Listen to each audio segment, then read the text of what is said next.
finished up our series to the book of 1 Peter. And so now looking forward towards Easter, we were taking the next few weeks and we're approaching the cross. We're taking a look at the last week of Jesus here on earth before the cross, and we're taking a look at everything he went through, looking forward towards Easter. And then, of course, I've already given you the spoiler that after Easter, we're going to take another 4 weeks and we're going to leave the cross. We're going to start taking a look at the weeks following the cross.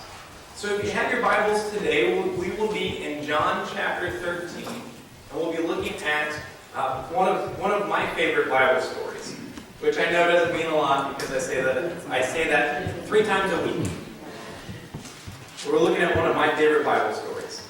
We'll be in John chapter 13, verses 1 through 15. It was just before the Passover festival. Jesus knew that the hour had come for him to leave this world and go to the Father. Having loved his own who were in the world, he loved them to the end. The evening meal was in progress, and the devil had already prompted Judas, the son of Simon Iscariot, to betray Jesus. Jesus knew that the Father had put all things under his power, and that he had come from God and he was returning to God. So he got up from the meal, took off his outer clothing, and wrapped a towel around his waist. After that, he poured water into a basin and began to wash the feet of his disciples, drying them with a towel that was wrapped around him. He came to Simon Peter, who said to him, "Lord, are you going to wash my feet?" Jesus replied, "You do not realize now what I am doing, but later you will understand." "No," said Peter, "you shall never wash my feet." And Jesus answered, "Unless I wash you, you have no part with me." "Then, Lord," Simon Peter replied, "not just my feet, but my hands and my head as well." And Jesus answered, "Those who have had a bath need only to wash their feet. Their whole body is clean, and you are clean, though not every one of you." For he knew who was going to betray him, and that was why he said, "Not every one was clean." When he had finished washing their feet, he put on his clothes and returned to his place. "Do you understand what I have done for you?" he asked them. "You call me teacher and Lord, and rightly so, for that is what I am. Now that I, your Lord and teacher, have washed your feet, you also should wash one another's feet. I have set for you an example that you should do as I have done for you." Our text this morning gives us 4 choices. 2 from Jesus and 2 for us. Our first of these choices is that when Jesus faced death, he chose service. In light of death, Jesus chose service. We get this from verses 3 through 5 of our text this morning, where we read, Jesus knew that the Father had put all things under his power, and that he had come from God and was returning to God. So he got up from the meal, took off his outer clothing, and wrapped a towel around his waist. After that, he poured water in a basin to wash his disciples' feet, drying them with a towel wrapped around him. Jesus, in his divine nature, knew what the next few days had in store for him. Jesus knew that his time had come, that he was going to be put to death. But what was truly remarkable here is that he did not choose to run away. He did not choose to use his divine power to get away from this situation, to flee or to relieve himself the hassle. Instead, he chooses service. He chooses service to those closest to him. He chooses to humble himself. He chose, as the first, to become the last, the lowest of the low, the servant, the dirty foot servant. He chose to spend some of the last hours that he had on earth serving his disciples, lowering himself to the lowest place in the house, the lowest of servants, to spend time washing their feet. Jesus could have asked any one of his disciples or even any of the servants of the home they were in to wash their feet or his feet or to even wash everyone's feet. Jesus could have washed all their feet by just simply saying, "Feet be clean." He had that power. But Jesus chose, in the face of death, to serve. He chose service in the light of his incoming death.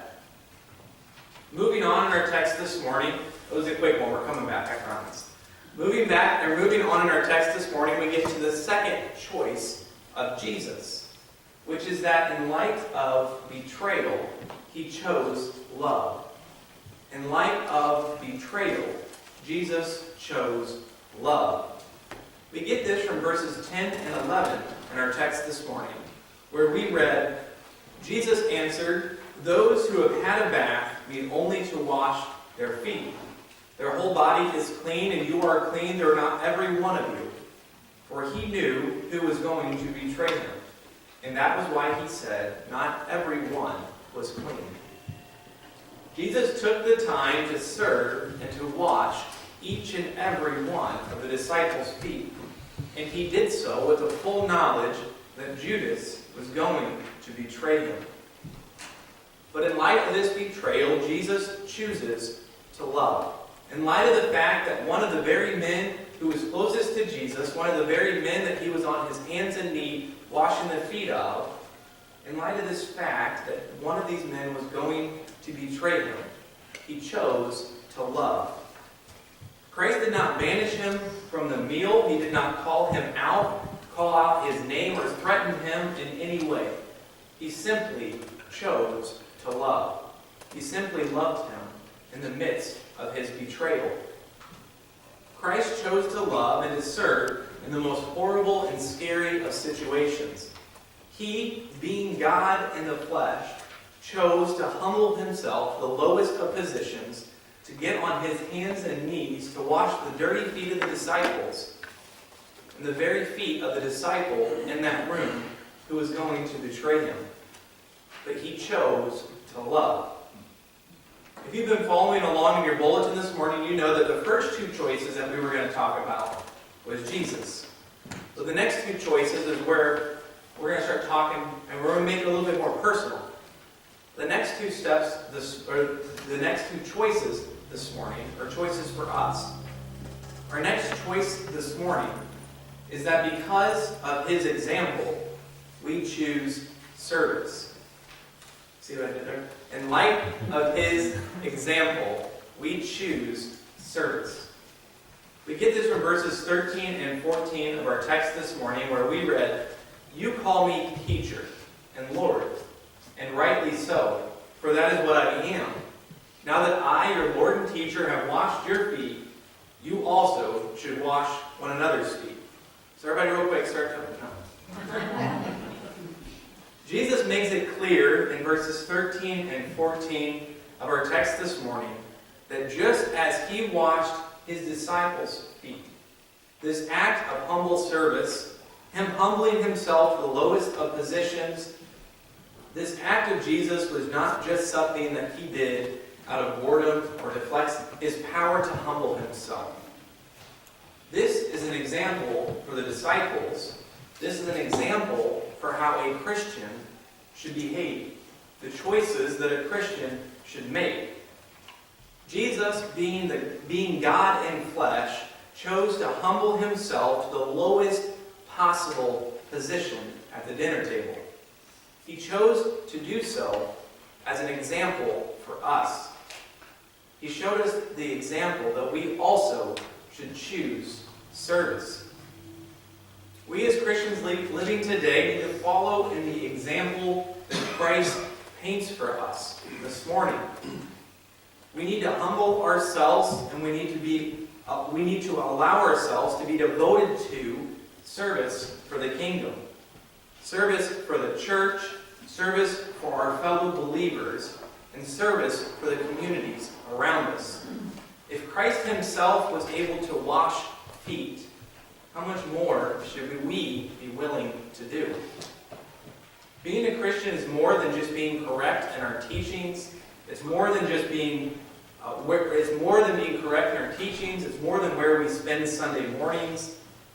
Being a Christian is the way we live our lives. Being a Christian is a statement of who we follow. We are Christians. We are followers of Christ. And as followers of Christ, we better be following his example. The washing of feet is not a common practice for dinner guests in our culture today. If it is, I'm probably not coming over for dinner anytime soon. It's not a common thing, so we might look at this and say, well, that must be a command for the disciples. I don't have to wash people's feet. We have shoes. But there are chores. There are duties. There are roles in our church today that would be, to some extent, equivalent to the washing of dirty feet. Dirty feet washers were the lowest of servants. And what I could put Dennis on the spot here is we approach a vote for deacon. The word deacon is coming from the Greek diakonos, which loosely translated would translate to dirty foot servant. It is the servants and the church. It is those called to service. Now you're not alone in this, not just because you have a whole handful of other deacons, but because this is something that we're all called to do. We are all called to servanthood. We are called to jobs that are not fun. We are called to serve when it is not glamorous and when it is not noticeable. But if Jesus Christ himself could humble himself to the position where he would be on his hands and knees washing the dirty feet of the disciples who wore sandals in a very hot climate walking around all day.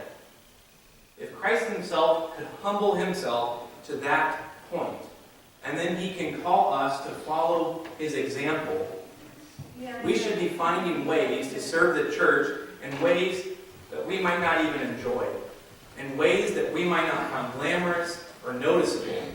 We should find ways to serve in the church. Moving on this morning, we get to our last choice. Another choice for us. And if you've been following along in the outline again, I'm sure you can guess what it is. In light of his example, we choose love.